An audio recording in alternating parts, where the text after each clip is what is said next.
FIR આધારે Sachin police સ્ટેશનમાં દાખલ થયેલ 2 મોબાઈલ ચોરી તથા સચિન જીઆઈડીસી પોલીસ સ્ટેશનમાં દાખલ થયેલ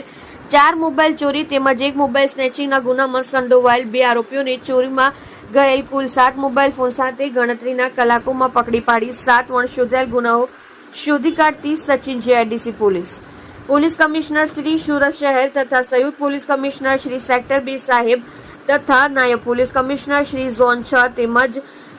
મદદનીશ police commissioner Shri I division સાહેબનાઓ તરફથી વંશોધાયેલ ગુનાઓ શોધી કાઢવા તેમજ નાસ્તા ફરતા આરોપીઓ પકડી પાડવા અવારનવાર આપેલ સૂચનાઓ આધારે police inspector Shri GR Chaudhary તથા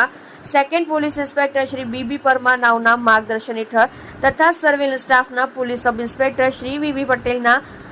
નેતૃત્વ હેઠળ સચિન જીઆઈડીસી પોલીસ સ્ટેશનના સર્વેલન્સ સ્ટાફના પોલીસ માણસો પોલીસ સ્ટેશન વિસ્તારમાં પેટ્રોલિંગમાં હતા તે દરમિયાન એએસઆઈ મોહમ્મદ ઇરશાદ ગુલામ સાદિક તથા assistant head constable Ajaykumar Samubhai તેમજ અસિસ્ટન્ટ હેડ કોન્સ્ટેબલ હાર્દિક રામજીભાઈ નાઓએ ટેકનિકલ વર્કઆઉટ તેઓને મળેલ સંયુક્ત બાતમી હકીકત આધારે સચિન જીઆઈડીસી બરફ ફેક્ટરી પાસેથી તાજેતરમાં એફઆઈઆર આધારે સચિન પોલીસ સ્ટેશનમાં દાખલ થયેલ 2 મોબાઈલ ચોરી તથા સચિન જીઆઈડીસી પોલીસ સ્ટેશનમાં દાખલ થયેલ 4 મોબાઈલ ચોરી